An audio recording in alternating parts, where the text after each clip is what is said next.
আসসালামু আলাইকুম, কেমন আছেন সবাই? আমি ফারহানা, কুকিং স্টুডিও বাই ফারহানাতে সবাইকে স্বাগত জানাচ্ছি। আজ নিয়ে এলাম অসম্ভব মজার একটি নুডলসের রেসিপি। কতটা মজার তা নিশ্চয়ই বুঝতে পারছেন ভিডিওতে দেখে, আর বাকিটা যদি বুঝতে চান তাহলে অবশ্যই একবার ট্রাই করে দেখবেন। আমি আজকের রেসিপিটা করেছি উডন নুডলস দিয়ে। আপনাদের হাতের কাছে যদি এই নুডলস না থাকে তাহলে আপনারা যে কোনো নুডলস দিয়ে করতে পারেন। পাস্তা দিয়েও করতে পারেন, স্বাদ একই আসবে যদি সসগুলো সব ঠিকভাবে দেন। থাই, চাইনিজ, কোরিয়ান ওদের রান্নাটাই নির্ভর করে সসের উপর। সসগুলো ঠিক থাকলে রান্না খুবই সহজ। আর সসগুলো খুব কমন সস, এগুলো সব জায়গায় কিনতে পাওয়া যায়। তাহলে চলুন আর কথা না বাড়িয়ে মূল রেসিপিতে চলে যাই।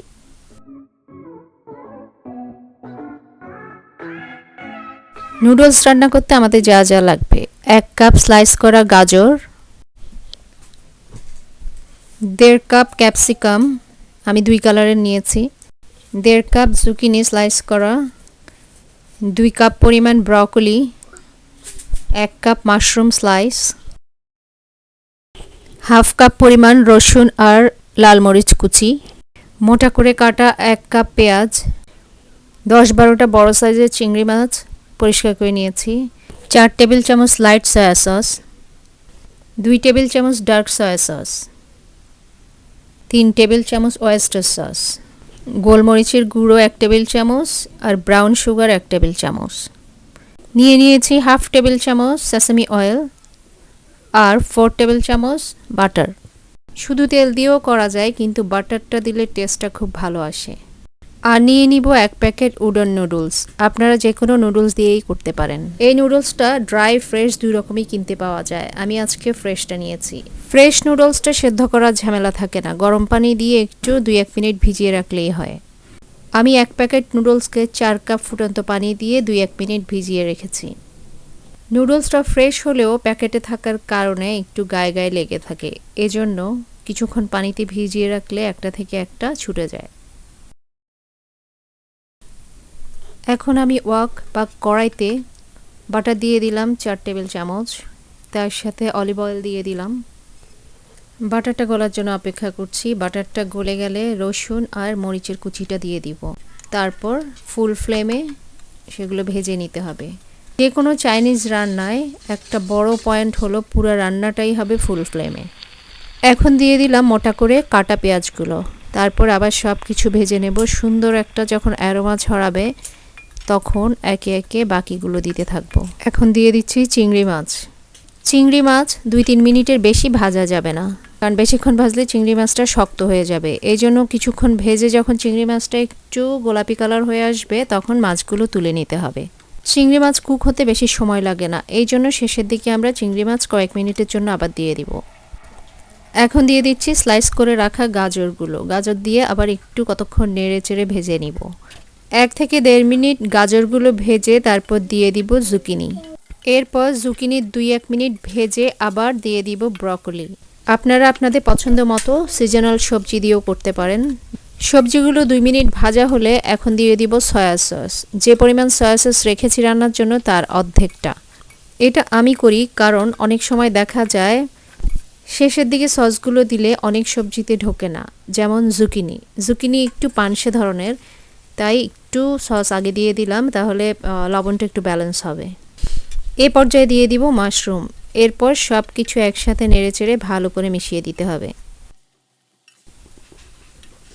মাশরুম আর জুকিনি থেকে কিছুটা পানি বের হয়েছে, এই পানিতে আমরা নুডলসগুলো হালকা সিদ্ধ করে নিব। আমাদের বাড়তি কোনো পানি লাগবে না, কারণ নুডলসটা ফ্রেশ নুডলস। এখন চারপাশ থেকে কিছুটা সবজি নুডলসের উপরে দিয়ে দিব। 2-1 মিনিট এভাবে রেখে দিলে দেখা যাবে নুডলসগুলো সব ছাড়া ছাড়া হয়ে গেছে। এভাবে নুডলসগুলোকে আলাদা আলাদা করে দিব।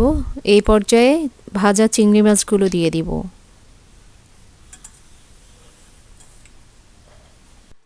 এখন দিয়ে দিব গোলমরিচ গুঁড়া আর ব্রাউন সুগার। এখন দিয়ে দিব অর্ধেকটা লাইট সয়া সস আর ডার্ক সয়া সস। এরপর দিব ওয়েস্টার সস। আমাদের সবগুলো সস দেওয়া শেষ।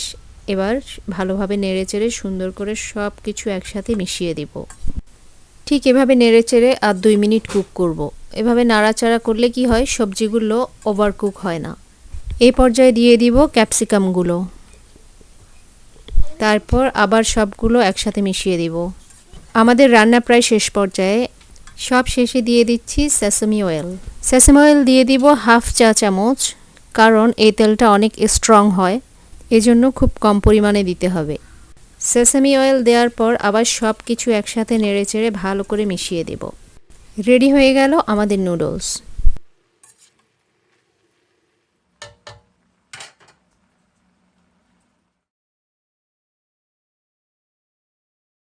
থাই এবং চাইনিজ রান্নার ক্ষেত্রে কিছু নিয়ম ফলো করলে খাবার স্বাদ এবং রং দুটোই পারফেক্ট হবে। আমার এক্সপেরিয়েন্স থেকে কিছু টিপস আপনাদের সাথে শেয়ার করছি, আশা করি যারা নতুন আছেন তাদের কাজে লাগবে। চাইনিজ আর থাই ডিশ রান্নার ক্ষেত্রে চুলার জাল শুরু থেকে শেষ পর্যন্ত ফুল ফ্লেমে রাখবেন, আর যতক্ষণ রান্না করবেন নাড়াচাড়া করতে থাকতে হবে। অনেকক্ষণের জন্য ছেড়ে দেওয়া যাবে না, তাহলে সবজিগুলো গলে যাবে। তার মানে সবজিগুলো খুব বেশি কুক করে গলিয়ে ফেলা যাবে না, আবার কালারও নষ্ট করা যাবে না। এটা তখনই সম্ভব যখন পুরো রান্নাটা হবে ফুল ফ্লেমে। চাইনিজ এবং থাই রান্নার ক্ষেত্রে যে ইনগ্রেডিয়েন্টসগুলো সবচেয়ে কমন সেগুলো হলো light soya sauce, dark soya sauce, oyster sauce, গোলমরিচ গুঁড়ো, ব্রাউন চিনি আর তিলের তেল। যে ডিশে যে যে সসগুলো দিতে হয় সেগুলো যদি পারফেক্টলি দেন তাহলে অথেন্টিক স্বাদটা পাবেন।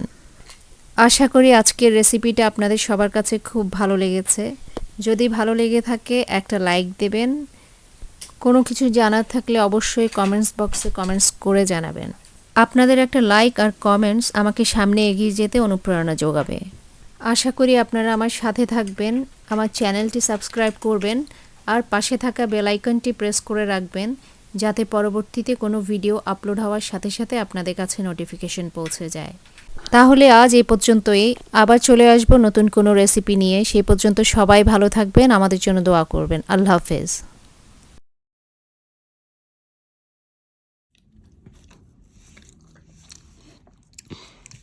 এত মজা কেন?